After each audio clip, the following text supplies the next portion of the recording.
teman-teman, kembali lagi kita dalam ngopi, ngobrol seputar iman, dan hari ini kita memasuki ngopi yang ke-8. Topik kita hari ini adalah berpusat kepada orang lain. Dan saya akan memulai dengan membagikan kisah atau pengalaman saya. Pada suatu hari, saya dengan teman saya berjanji untuk ketemuan di salah satu tempat. Kami sudah menentukan tempatnya, dan pada hari itu saya pergi ke situ. Saya tunggu kurang lebih 30 menit, dia tidak kunjung datang, lalu saya coba menelponnya. Saya tanya dia di mana. Dan rupanya dia lupa akan janji yang sudah kami bikin di hari itu. Ya terpaksa saya harus pulang dan kami bikin janji di hari yang lain. Dalam perjalanan saya sempat kesel, saya sempat marah, saya sempat kecewa, dan semua perasaan menjadi satu. Dalam perasaan yang demikian, tiba-tiba mata saya tertuju kepada salah seorang kakek yang sedang berjalan di trotoar jalan. Sambil saya berpikir sebentar, sepertinya saya kenal itu kakek. Lalu kemudian saya menghentikan sepeda motor saya memarkirkannya di seberang jalan, dan saya berjalan menyamperin si kakek. Lalu saya tanya sama si kakek, "Kek, apakah kakek masih ingat dengan saya?" Dan dia katakan, "Loh, ya saya ingat, kakak ini yang dulu pelayanan di sini kan?" "Iya kek, saya dulu pelayanan di situ." Lalu teman-teman kami ngobrol. Dalam obrolan, satu hal yang membuat saya terenyuh, itu ketika saya bertanya, "Kakek sekarang kok jualnya jalan kaki? Terus ini tangannya kenapa?" Tangannya gantung gitu ya teman-teman. Lalu dia bilang, 2 minggu yang lalu saya kecelakaan kak. Motor saya rusak, udah gak bisa dipakai lagi. Dan ini tangan saya patah. Jadi terpaksa saya jualan harus jalan kaki. Dan saya gak bisa bawa banyak kak. Karena tangan saya cuman sebelah kiri aja yang bisa dipakai. Lalu saya tanya, "Loh kakek gak berobat?" Dia bilang, "Gimana mau berobat kak? Buat makan aja susah." Teman-teman, begitu mendengar kakek berkata demikian, saya tidak tahu apa yang harus saya lakukan. Tapi saya mencoba membuka tas saya dan hendak mengambil uang di dalam dompet. Tapi teman-teman tahu, hari itu saya tidak membawa uang cash. Yang ada di dalam dompet hanyalah 10.000. Saya berpikir, apa yang bisa saya bantu? Apa yang bisa saya lakukan untuk si kakek? Di tengah kebingungan saya, tiba-tiba saya melihat sebuah amplop putih kecil di dalam tas saya. Saya bingung, ini amplop siapa? Dari mana? Lalu saya teringat, beberapa hari sebelumnya saya pernah berkhotbah di salah satu keluarga dalam ibadah syukur.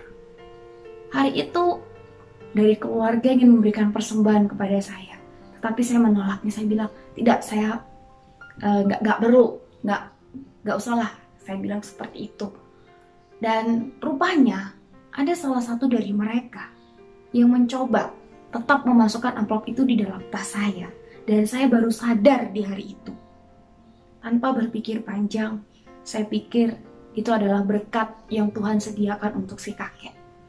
Dengan iman, saya memberikan dan saya berdoa sekiranya uang itu cukup untuk membantu si kakek berobat. Teman-teman, segala sesuatunya tidak ada yang pernah kebetulan.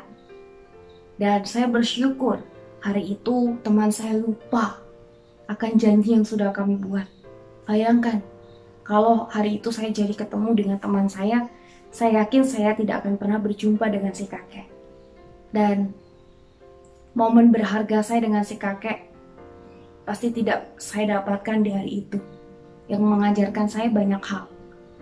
Teman-teman, dalam pengalaman ini, saya jadi teringat apa pesan Paulus kepada jemaat di Filipi. Dikatakan, "Dan janganlah tiap-tiap orang hanya memperhatikan kepentingannya sendiri, tetapi kepentingan orang lain juga." Teman-teman yang dikasihi oleh Tuhan, sebagai orang percaya, seumur hidup kita dapat dianggap sebagai sebuah kesempatan untuk kita dapat melayani orang lain dan membagikan iman kita. Tuhan Yesus menginginkan setiap kita agar kita dapat melayani orang lain.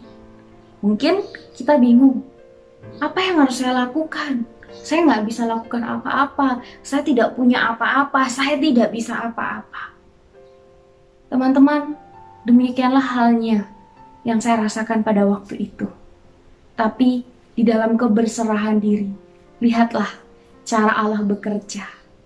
Cara Allah menolong kita untuk dapat menolong orang lain. Dan hari ini bersama-sama kita akan belajar bagaimana agar hidup kita ini dapat kita pusatkan untuk orang lain. Mari simak penjelasan berikut ini. Saya yakin dan percaya kalian masih mengingat cerita orang Samaria yang baik hati.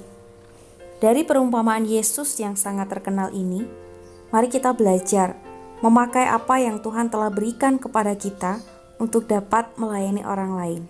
Yang pertama adalah gunakan akal budimu untuk berpikir seperti seorang hamba.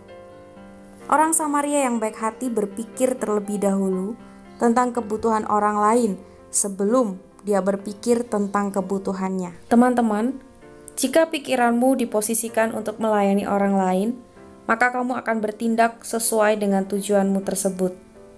Seperti halnya orang Samaria yang baik hati. Ia tidak mungkin memberikan respon pada orang yang sedang membutuhkan pada waktu itu jika ia tidak memikirkan terlebih dahulu tentang perlunya untuk melayani orang lain. Lihatlah, langkah pertama yang dilakukan untuk menolong orang lain itu semua ada di dalam pikirannya. Yang kedua adalah gunakan telingamu untuk mendengar seperti seorang hamba. Ingat, Allah tidak hanya ingin kamu untuk berpikir seperti seorang hamba, tetapi Ia juga ingin agar kamu bersiaga untuk mendapatkan kesempatan melayani. Hamba adalah seorang yang benar-benar memperhatikan, karena itu adalah sifat dari Allah, seperti yang dikatakan di dalam Mazmur 34 ayat yang ke-15.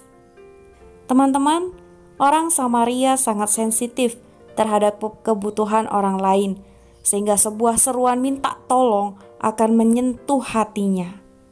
Dan mari kita juga perlu menyetel telinga kita untuk dapat mendengar seruan minta tolong dari orang-orang di sekitar kita. Yang ketiga adalah gunakan matamu untuk melihat seperti seorang hamba. Ketika orang Samaria melihat orang yang sedang membutuhkan, ia peduli dan merespon dengan tindakan kasih. Seperti orang Samaria, Allah memberikan kita mata agar kita dapat melihat, tetapi Ia juga ingin kita menggunakannya agar kita dapat melayani orang lain untuk memuliakan namanya. Yang keempat adalah gunakan kata-katamu untuk berbicara seperti seorang hamba. Allah ingin agar kita memakai mulut kita, kata-kata kita untuk melayani orang lain. Bayangkan saat orang lain mengatakan sesuatu yang baik dan membangun kepadamu. Tentunya itu akan meniupkan angin segar kepada dirimu, bukan? Seperti yang dikatakan Amsal 16 ayat 24. Perkataan yang menyenangkan adalah seperti sarang madu, manis bagi hati dan obat bagi tulang-tulang. Yang kelima adalah gunakan hatimu untuk mengasihi seperti seorang hamba. Hati orang Samaria melimpah dengan kasih untuk Allah. Ini adalah sebuah kuasa yang bergelora di dalam dirinya yang memampukan dia dapat mengasihi orang lain. Yang keenam adalah gunakanlah sumber dayamu. Orang Samaria yang baik hati tidak berhenti sampai pada memberikan kata-kata yang menghibur dan membalut luka orang tersebut. Tetapi firman Tuhan mengatakan bahwa Ia membawa orang itu ke sebuah penginapan, Ia menemaninya semalaman, lalu membayar penjaga penginapan sebanding dengan gaji 2 hari ia bekerja. Seperti orang Samaria yang baik hati, seorang hamba akan menggunakan sumber dayanya, apapun yang tersedia, untuk menunjukkan kasih Allah dengan cara yang praktis. Para hamba melihat uang sebagai alat untuk memberkati orang lain. Teman-teman, ingat, Hidup adalah tentang memberi, bukan menerima. Kebenarannya adalah kita tidak akan menemukan hidup kita sampai kita memberikannya. Allah ingin memberkati kita saat kita menyerahkan hidup kita kepadanya dan melayani orang lain. Bagian dari pemberian ini adalah menggunakan sheep untuk melayani dan memberkati orang lain. Dengan cara inilah Allah ingin kamu untuk memenuhi tujuan kerajaanmu.